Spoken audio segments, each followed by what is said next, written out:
All right, welcome y'all. We'll give it another probably 5 minutes for folks to get in. And then we'll get going.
Haley enjoys long walks in the park. That's how I read that in my head. Yes, I did not mean it that way. No, I like it. Hey, y'all, we've got some folks rolling in. We're going to give it another couple minutes. If you want to introduce yourself in the chat with your name and your favorite spring activity, that would be great. And then we'll get started soon. Thanks for being here. Good one, Mac. Oh, yeah, these are all good. I was like, can I just say like sitting outside? Like my favorite thing is just like being outside in the spring. Especially this past weekend, it was so gorgeous. Yes.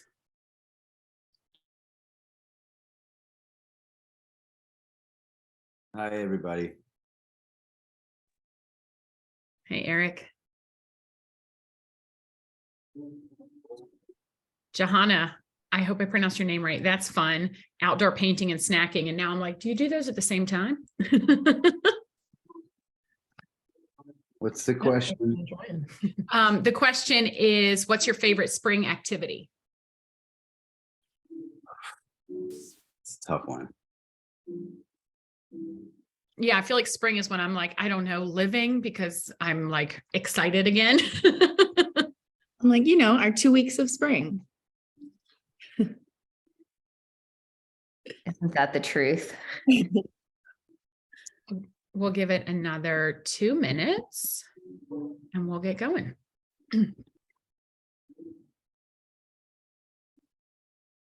Long walks in the park. Yeah, that's me. Especially if you go to Lafreniere and there's a bunch of cats in the park and a bunch of random animals. That's my favorite. Oh, wow. I don't know if anybody has had the opportunity. I hope everybody gets the opportunity to travel to San Juan, Puerto Rico.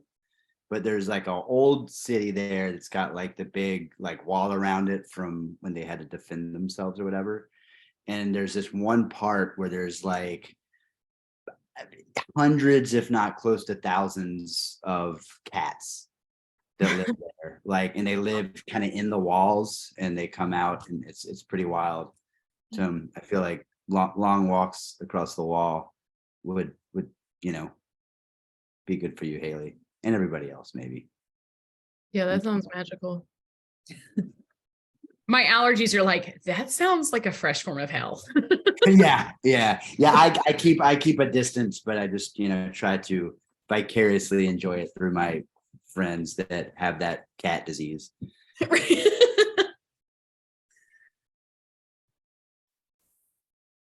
This is great. All right, we can go ahead and get started. Meeting is being recorded. So if, anyway, hi, welcome to the March FPAC meeting. Can you go back a slide, Haley? If you will put your name and your favorite spring activity in the chat. We've got a good little spring activity thing going on in the chat. It's very fun. Just some etiquette things. If you want to speak, let us know in the chat box. We will be, like we say, keeping a list. A few other things, no pressure to keep the camera on. We don't want to see what you don't want seen. And I know that we just spend days looking at ourselves right now, so feel free to take that pressure off of yourself. If you are on camera, we understand if there are kids, pets, cats, anything in the background, like life is happening. So no shame in that here. And I think that's all I can think of as far as housekeeping things. Okay, so there are SNAP changes that, well, there's a few that have occurred. The newest one is that there's a new standard medical deduction of $161. Before there was not a standard deduction, there was a medical deduction. And so most people were getting a lot less than $161 if they were qualifying. So if you have any elderly or disabled folks with over $35.01 of medical expenses each month, make sure that they verify that, because they should be receiving about $161 unless they have over $196 in expenses, and then it'll change a little bit. I have a flyer about that information that we can send out. And then also emergency allotments are ending. And so people are going to be losing a lot of benefits this month. So they should be getting an alert through DCFS sent out a bunch of letters to each household, but make sure that if anyone had any income changes or household adjustments that they put in for that, because they could potentially receive a little bit more than what they're going back to pre-COVID levels. And then the Social Security cost of living adjustment may also, if someone sees a decrease in their benefits, it could be a result of the cost of living adjustment. So just so that people are aware, we also have flyers with a lot more detailed information about all of this, because it's pretty intricate, but we'll circulate that around to anyone. And if anyone has any questions, you can just email me. I have a lot of information and flyers about that. Thank you, Haley. Yeah, this is the SNAP cliff that you've probably been hearing about from radio, newspaper, everything. It's, happening and is pretty serious. The food banking system and emergency feeding system is like really ramping up, because they have both anticipated, and now that we're a week in, have experienced just like a massive increase in need. And so this will be like a huge part of the Farm Bill, the nutrition chapter of the Farm Bill. The SNAP changes will be like a major part of that, which is a good lead in. So it is Farm Bill season, if you will. It's marker bill time right now. So if you are not familiar with the Farm Bill, we have a great webinar that we did a few months ago that explains everything about the Farm Bill. We will be doing another one of those. The one that we have currently focuses on agriculture. We're going to be doing another one on that's basically just on nutrition pretty soon. But we are in a Farm Bill year. It expires at the end of this year. It's like the largest piece of one of the larger pieces of legislation that is passed, and it's passed every 5 years. So usually we have a draft at this time. We do not yet, which is unsurprising, frankly. But there are a ton of marker bills out there. I will put a link to some of our, I don't want to say favorite, but some of our trusted national partners who have great lists of marker bills and their focuses that they're pushing for the Farm Bill in the chat before the end of the meeting. But some of the focuses that we're seeing are SNAP allotments, like we just talked about, and emergency provisions because of this SNAP cliff that folks are hitting right now with the changes from COVID. There's lots of talk about changing what the minimum amount or how they calculate the amount of SNAP that each family gets. And then looking at increasing the emergency food system, like increasing the budget and support for the emergency food system. Tons on climate and resiliency. There's actually a rally happening in DC where we have a couple Louisiana farmers that we have sent through our national partners to be there for the climate rally. That is basically just encouraging a farm bill that is responsive to and forward-looking on, climate and disaster. Huge focus on equity in food and farming systems. In the last farm bill, they started doing some of that work, but there's still so much to be done. So lots of marker bills around that. And then there is also, and I just touched on this, but increased local food and institutional buying, specifically in food banks like the TFAP, which is the Temporary Emergency Food Assistance Program. I think I said that right. So these are all bills that we are watching. And there are some marker bills that have a lot of these different things and some that are specific. So we'll send out alerts and updates on that as the farm bill kind of ramps up. We're hoping to get a draft soon. We don't know when we'll see it. But we've been doing some listening sessions for farming or for farmers throughout the state. Those are winding down. We've done them currently in 4 regions. We have a 5th one in Northwest Louisiana coming up next week. And then we have our final farmer session. And that is a virtual session to try to catch all the folks who weren't able to come to those in-person sessions throughout the state. So we encourage farmers and farmer support organizations to attend that one. Farmers are also given a stipend for going to that.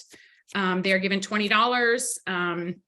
And that is where we are. So the next step from that is Devin, who is our shared staffer with us and Sprout NOLA on this project, will be compiling a report about our findings with farmers.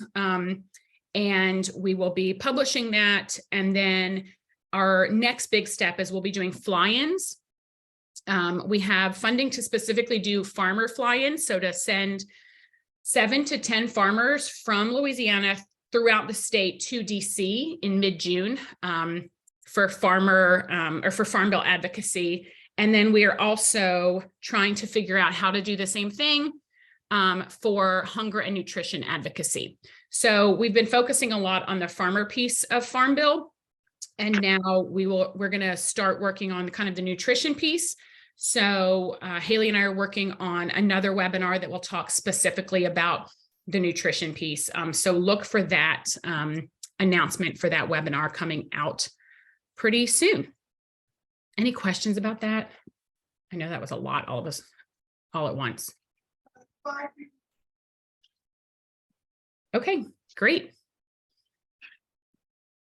And now it is time for working group updates. Eric or Chandra, do y'all want to do the biz dev or business development? I shouldn't call it just biz dev. That's my casual name for it. We're a pretty casual group, so that works.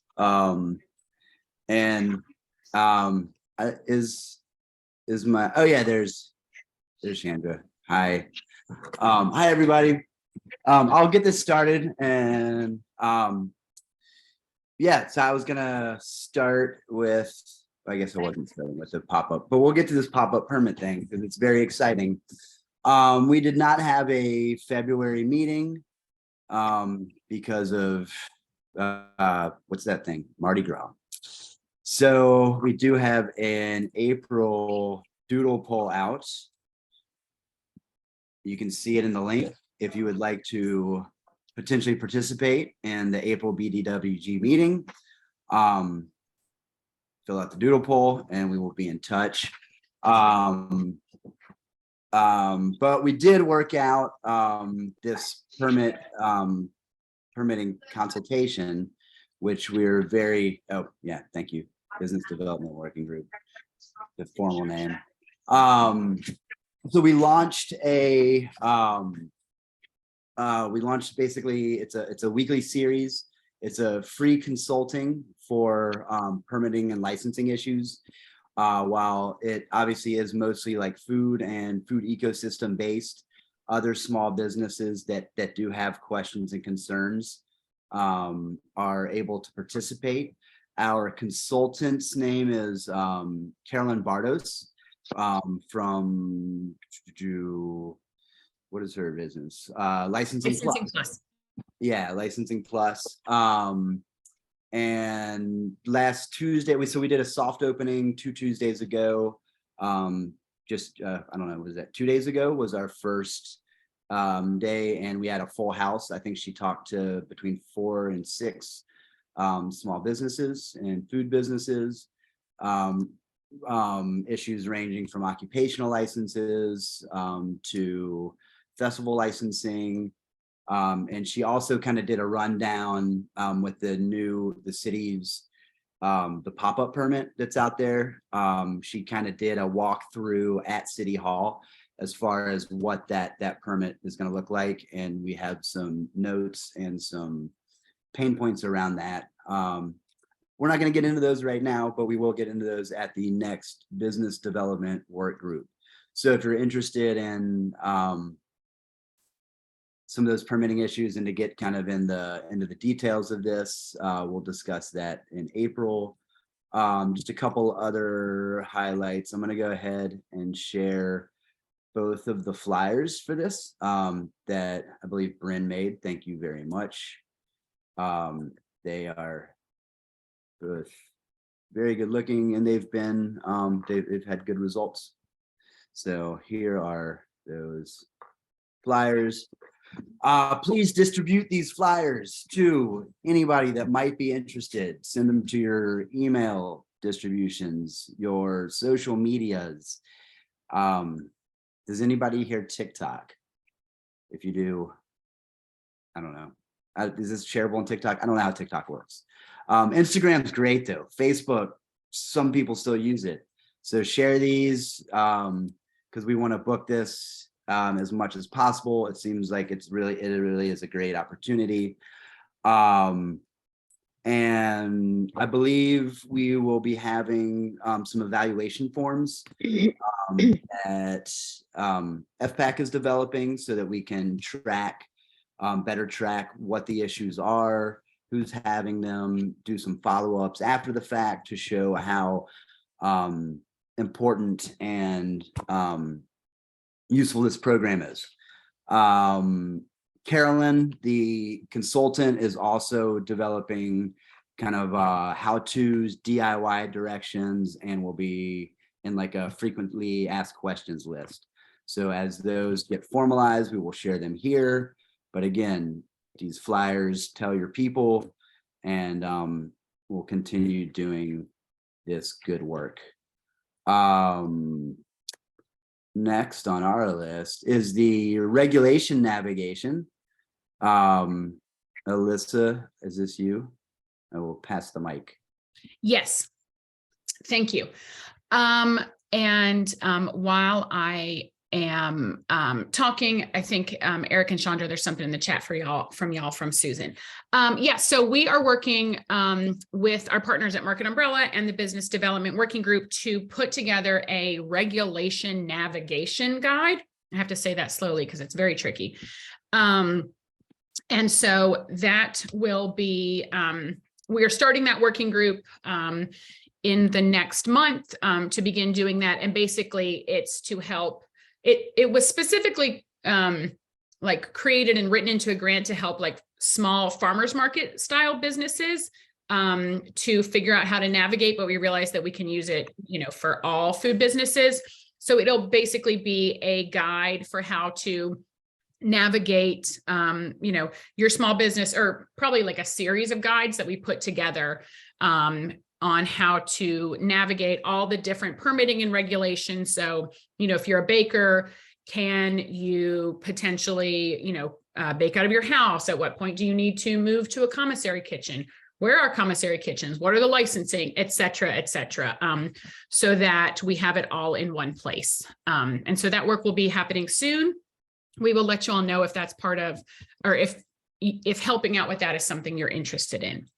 And this office hours that we're doing with Carolyn will really be helping to inform that, because what we're looking at is, if she's talking to businesses that just keep bumping into the same problems over and over, all of them, then that shows us that we have a, policy issue and a systems issue.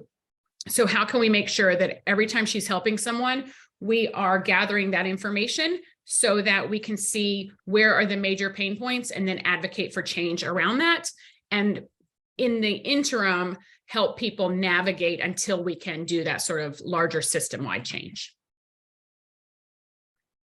Great, thank you, Alyssa. Yeah, and one more note on that too. If anybody does remember, at the last general meeting here, our group talked about a form to collect pain points in the licensing process. We're going to kind of pull back from that and kind of utilize both Carolyn and the regulation navigation as that. So that's one form that you might not have filled out last month, but we do have another form for you to take part in. This is our funding opportunities. And what we're putting together here is a list of grants, loans, and accelerator programs. This list is compiled out of university. We kind of filter it down to look at the larger, like US national opportunities that a lot of corporations run. And then there's that list that we build this off of does not have very many Louisiana or Meta New Orleans type of opportunities. So that is our group and all of y'all here on this wonderful meeting in this wonderful organization. We hope that you participate in any loans, grants, accelerators that you are either involved in, know about, your neighbor told you about. You can send those to Chandra and I. I will drop our emails into the chat right now. But I think you could also just add the opportunities into the form if you so desire. But for now, Chandra and or I will add these opportunities if you would email them to us. The opportunities list, we want to be able to distribute this to small businesses of all types. While some of this is slanted towards nonprofits, we do want to try to balance it out with for-profits, because in the business development working group, a lot of the folks that we kind of have touched to are small businesses that need a little extra help. So so in the for-profit sector, obviously there's limitations there, but anything you know about, send them to us. We will put them here. And if you have ideas on how to make this list better, we are open to those too. If we do not see that people have opened this list, or we do not get emails by next meeting, we were going to have like a moment of silence of sort for all the small businesses that are not getting support because we haven't done the work, and we're going to take time and everybody's going to fill it out there.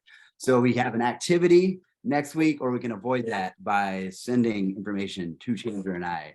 Are there any questions? Or Bryn, do you want to jump in or Chandra and make this much more articulate and eloquent as y'all do? Thank you very much. No, Eric, you did a great job. Come to the committee meeting and we can flesh out some of the other content and some of the pain points. And if you would love to work on a subcommittee, we have the permitting subcommittee that's pushed so much great work out that it'll be amazing for more ears and eyes to be a part of the committee meeting. Help us avoid the moment of silence for small businesses we are not supporting. Thank you so much, Eric. I appreciate that. And then I think food production, Bryn will give that update. Sure. So as most of you know, our food production working group has been mostly focused on our A Greener New Orleans campaign. We can drop that link in the chat. And we're kind of at a phase 2 part in this campaign, which our first phase was gathering a bunch of farm tours to showcase some of the challenges that growers in the city are facing. Our main focuses are making a clearer pathway to NORA's Growing Green lease program, making clearer understandings of the way that water and agricultural versus residential water meters are aligned with growers' accounts. Blight, understanding the blight process and blight citations, and coordinating an urban ag liaison position within the city that helps to bridge the gaps between some of the misunderstandings that we're seeing with growers and the city. So where we're at in that campaign right now is currently meeting with council members one-on-one. And this is also in an effort, to strengthen the relationship that FPAC has with city council. So far we have been able to have the support of council members Jeruso, Thomas, and King. We have a meeting with council member Harris on Monday, and we've been able to coordinate those meetings with growers in the area. For each meeting, we've had several growers as well as several organizers. And if any of y'all have tried to organize any meeting with a lot of people in a lot of different fields and literal fields, it's been really impressive how we've been able to identify growers within the districts of the council members so that they're, able to be there one-on-one with the growers. We're kind of just the vessel through which this works. So getting folks building power within the individuals too. It's been great to see that they're just like, oh, you can just schedule a meeting and talk to them. Like, yeah, that's their job. That's what they're supposed to do. So it's been really great building power within growers and then also getting growers right in front of city council members. We've also in the meantime been doing different engagement with other offices at the city level, Office of Resilience and Sustainability, Office of Business and External Services, which is who is over code enforcement and all of those. And we do have, general overall support. So in the meantime, we've asked that the city council members just sign on. We'll be doing advocacy if something comes across the docket or if we see something for a major push. So in the meantime, to keep ourselves relevant and to keep our social media active and fresh on people's minds, we're coordinating a food zine. So we're asking anyone if you have recipes, if you have essays, if you have photography, grower stories, to share that information with us. And we'll share it on our A Greener NOLA Instagram as well as our website. We also have an op-ed on the horizon. So we'll be coordinating if you or your organization does any urban agriculture advocacy work. We'd love to coordinate with you. Alyssa can share more what the op-ed is going to look like, but also in the meantime, if you're having any events and you want us to come out with our postcard supplies or our screen printing supplies, you can coordinate with us. We've been doing a lot of partnership stuff to help spread the word too. You can email me. I know there was a lot of information. There's a lot of stuff, but it's also all available to view on A Greener NOLA or the Greener NOLA Instagram. Great. Thanks, Bryn. Yeah, the op-ed is going to be sort of highlighting what is a Greener NOLA campaign, like for the broader public, and specifically like how we're going to tell the stories of growers and their needs in like a really fun and uplifting way to say, like, it's not just us like policy and nonprofit people who are pushing for this, but it's really, the growers, and here are their needs and here are their stories. And so that would be rolling out in the next, like, probably 6 weeks. So once that is out, we'll let you know so that you can help promote that and share that in your networks. Great. I think Marianne is here. Marianne, if you want to give a quick seafood update. Yep, I am here. Hey, everybody. So seafood ad hoc working group is moving right along, acquiring members. We have a robust group these days that gets together.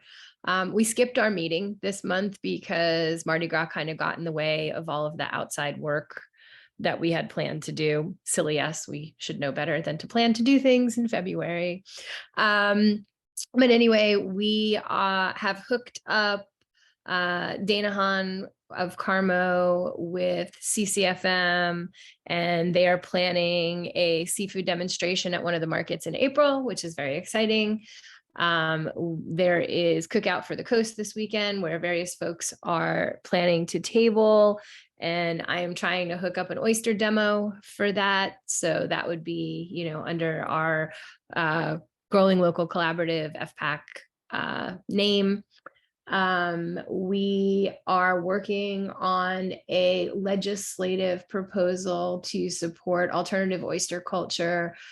Just a resolution from the state legislature that says they support it, and got some meetings on that in the next month. You know, we're in a budgeting legislative session this year, so it would be really for introduction and passing next year, but we're doing the legwork right now, and there's lots of folks involved in that.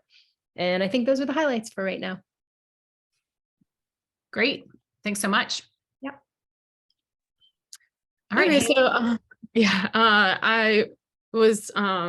I have a few updates with food access, but the public comment is a current issue that we're working on. So there is a response to the USDA's new proposal regarding school meals. And so I linked the proposal here, as well as then like a shorter breakdown that the USDA provided.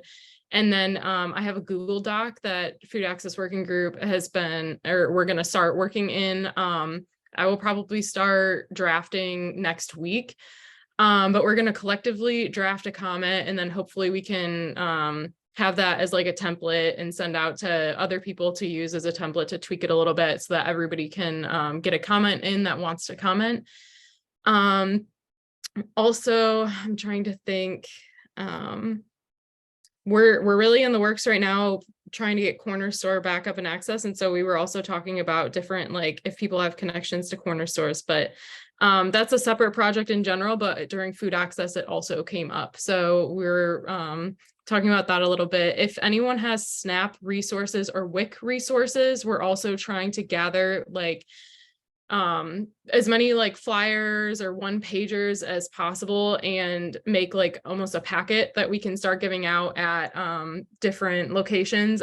Megan Knapp, who's on the call right now, and I spoke yesterday, and she has some connections of places that we can start distributing. So if you have any food access related information or flyers or one pagers, or even if you just have the information, I can create a quick one pager if you send it over to me. So we would like to put something together soon and start getting those distributed to different areas, especially with the SNAP allotments having gone down. It'll be really helpful for a lot of people.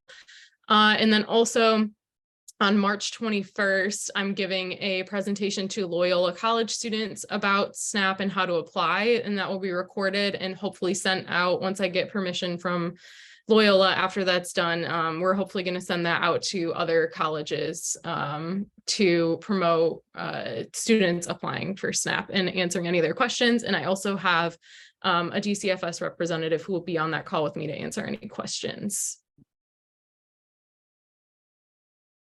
Great. Thanks, Haley. So much happening in all of our working groups. And, you know, we know that food insecurity among college students is like a major issue that is often forgotten. And so I'm super excited to do this webinar and record it so that other university students can see it throughout the region. So our final working group that we have a report on today is our climate and disaster working group. We have a couple different projects going on in climate and disaster, which now that I've said that, it sounds very weird to say out loud. But FPAC is doing a statewide disaster SNAP, like research study listening session so that we can work toward advocating for a better disaster SNAP system. We know that DSNAP can be challenging. And it's not, the system is not always reliable and not always the same. So it could be that an affected area gets it within 10 days. It could be 90 days before it's authorized. Then there's actually using it. So if you don't have power or internet in your area, how are you going to use, you know, DSNAP, or how, you know, if there's no grocery stores, where are you going to swipe your card, that sort of thing. So we are putting together regional committees that will, we will host listening sessions with these committees. And we are doing this in sort of 3 regions. Well, it's kind of 4, but we're doing New Orleans and Baton Rouge sort of combined as like urban areas, because we've seen that their response is often the same. And then we're doing the Bayou region and Lake Charles. Sorry, it took me a moment. So you can see this flyer. It spells out all the needs for those regional committees. Anyone who participates will be compensated for their time for being part of this. It's not a huge lift at all. So what we're asking from this group is, 1, would you like to be part of the New Orleans Baton Rouge DSNAP committee? And do you have connections throughout the state in the Bayou region and the Lake Charles region that you can send this to, so that we can sort of get this started? We will drop this flyer in the chat and send it out so that you can send it out to your networks. We're also looking for regional leads. So if you have, a connection with like a really strong person in the Bayou or Lake Charles region, then please let us know. Sorry, I'm watching the chat. Okay, Bryn's got it. Thank you. And that's it for that particular one. If you can hit the next slide. So we also have so the DSNAP project is like a funded program of FPAC. We also have established our climate and disaster working group. And so I put our little blurb about this. We are partnering with Sprout and Market Umbrella to reestablish this working group. And what we're currently doing, FPAC's piece in it, is working on a resource survey so that we can find out what folks have and need in both the immediate and intermediate aftermath of a natural disaster. So we're really looking at this as there's the policy and planning piece of disaster work, and then there's the like immediate action piece of disaster work. And what are the needs in all of those? So Bryn's working on a survey for that. And so we will be sending that out to folks as soon as it's ready. If you want to be part of this working group, Sprout is doing work as well on a navigation program for farmers in the immediate aftermath of a disaster. I'm not sure if anyone from Sprout is on here because I can't see participants when I'm talking, but they're also doing a lot with agriculture, and then Market Umbrella, because of their work, farmers markets sometimes are the first food place that's open after a disaster. So let us know if you want to be part of that group, or if you have any questions on it. Okay, and we can move into discussing our Eat Local committee. So just a little background, historical context. The Eat Local Challenge has historically been a celebration of local food and drink. It's been a promotion during the 30 days of June, celebrating food grown, raised, caught, brewed, distilled within a 200-mile radius. So we've kind of redeveloped the program from the project that we inherited, which was a lot of like challenges and seeing, like what could be the kookiest local ingredient. So we really just started to take a look at making an impact on local food and promoting local food and drink and business within New Orleans. So we've been able to secure some funding to help establish what we've always wanted, which was to move the challenge throughout the year, because we have been able to highlight a great growth season that we have in the summer, but here we're able to grow all throughout the year. So we were really missing like fall promotion and fall food events, as well as talking about crawfish boils in the chat intro. So we've been able to kind of start developing an Eat Local committee. So the next steps with this would be building a network of folks that are passionate and have an interest in local food and drink. So some of this is going to be committees dedicated to policy advocacy. A lot of that is going to be overlapping with our seafood working group. Chef Dana Hahn mentioned earlier has always been hosting events for the Eat Local Challenge since we started in 2010. A lot of our seafood events have amazing, yummy food, and then we're able to cross over with our new seafood advocacy group. So I see a lot of that coming up on the horizon if people are interested in marketing events and promotion and communications for that. We have our yearly events, which are the Garden to Glass cocktail competition that we hold with the World War II Museum. We're working on reviving the urban farm bike tour with some of the farms featured in our Greener New Orleans campaign. We're working on local food bingo, farmers market bingo, which we always host with CCFM, and a local foods trivia that we would like to host at a brewery or distillery. So if you are interested in joining the Eat Local committee, the commitment is monthly meetings, an hour long, and then event assistance or promoting assistance as needed. Not really that much of an extra lift. You can get in touch with me if you're interested in joining on those efforts.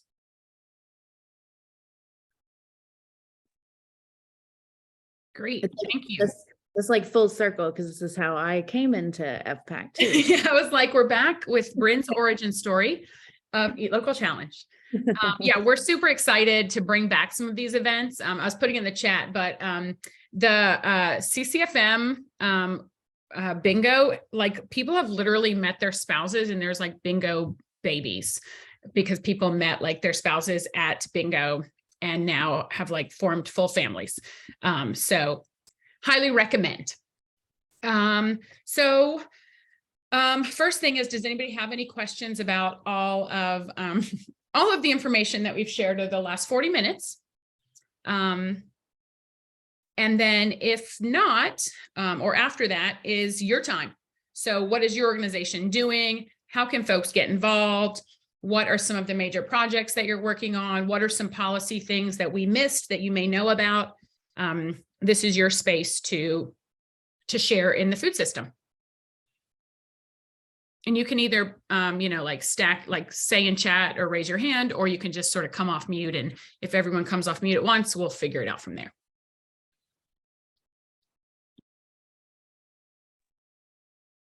Or jobs that are available. I feel like everyone's hiring right now. So share, we're all friends. Hey, this is Eric again from, now I'm sitting like with the New Orleans Trap Kitchen hat on. We have our SNAP application in, which is very exciting potentially. Hopefully we get it. And what we're kind of looking to utilize the SNAP in is launching or relaunching what we call the Lanyap Grocery.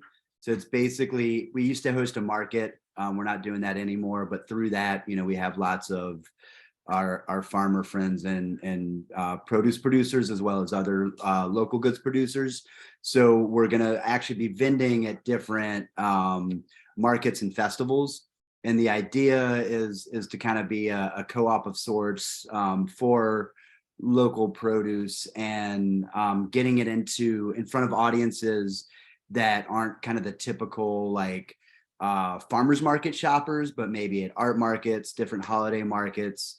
And we are going to be at the what is it? Treme Gumbo Fest, and it's 2 fests in one at the end of the month. So we're going to be there. Look for the Lanyap Grocery, and that's it. Thank you. Bye.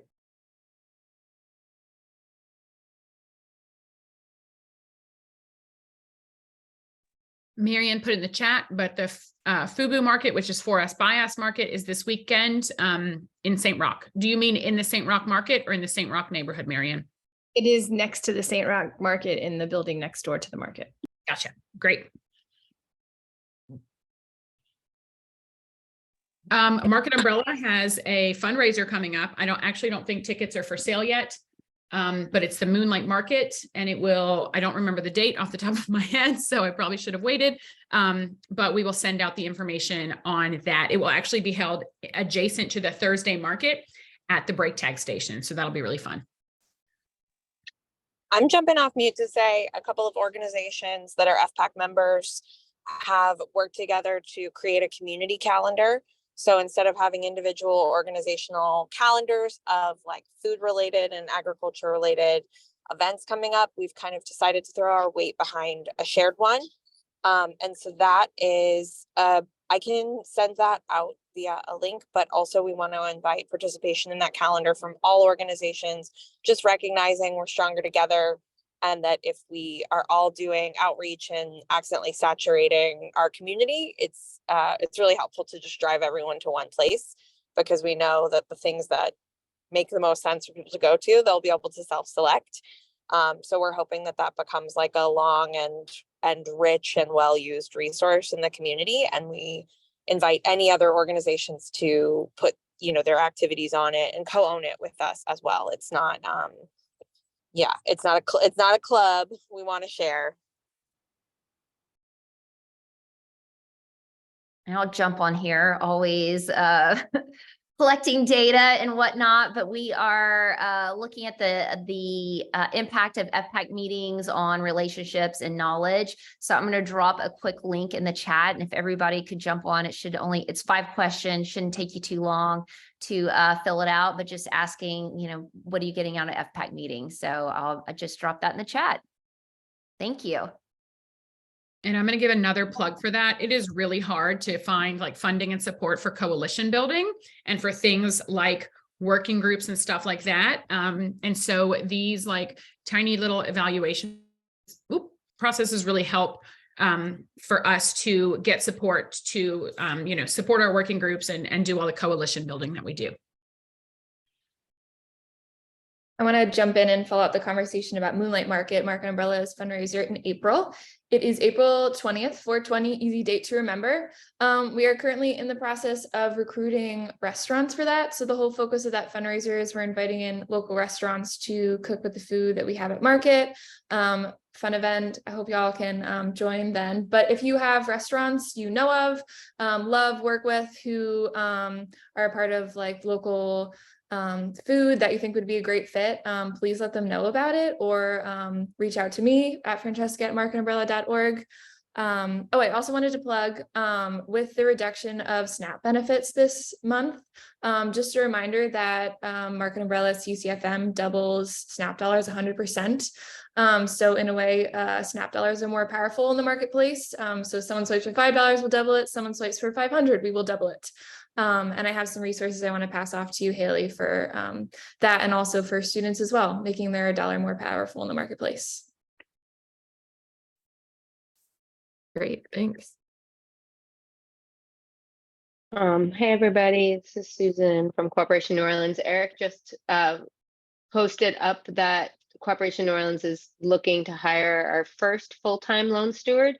I'm one of the part-time loan stewards, and so if anybody has questions about the position, I'm happy to connect with anybody, and we're just trying to circulate the job. We're looking to close the process for applications on April 7th, and this is a really great way of helping to direct funding and resources to cooperative businesses of all types. And the first 2 loans that we've given out have been to food businesses, the restaurants and food trucks. So it seems like a good connection here. And you don't have to have tons of experience with financial lending in order to do the work. It's like more about relationship building, supporting groups, learning how to work together and make collective decisions, things like that. So feel free to, I'll put my email if anybody has questions or wants to follow up. Thanks.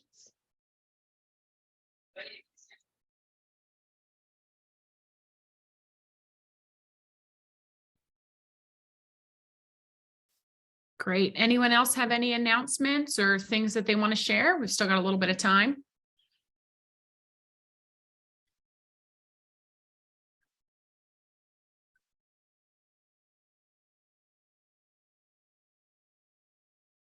Francesca just put something, Market Umbrella is also hiring. So check that out.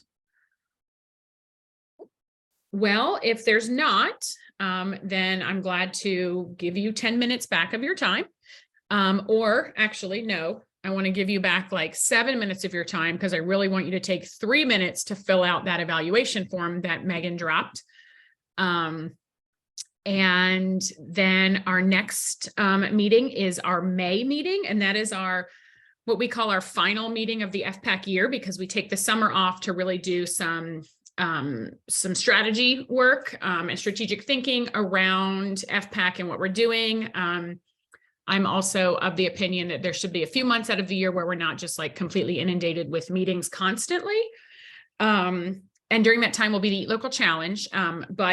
So May will be our last meeting of the FPAC year. So we hope to see you there. I don't know if we have a date for that. We probably do. It's probably the second Thursday at 11 again. And we will let you all know ahead of time whether that is in person, virtual, or a hybrid option. Anything else anybody's got? Great. If one of your colleagues or partners wasn't able to make this meeting, we will be uploading this recording to our YouTube channel pretty soon. So we'll send that out to folks soon. And if you're not part of our newsletter, then please let us know in the chat and we will get you signed up because that's where we really communicate a lot about what we're doing. And if you have a space that you would like to host a meeting, let me know. Great. Thanks, y'all. I really appreciate everyone.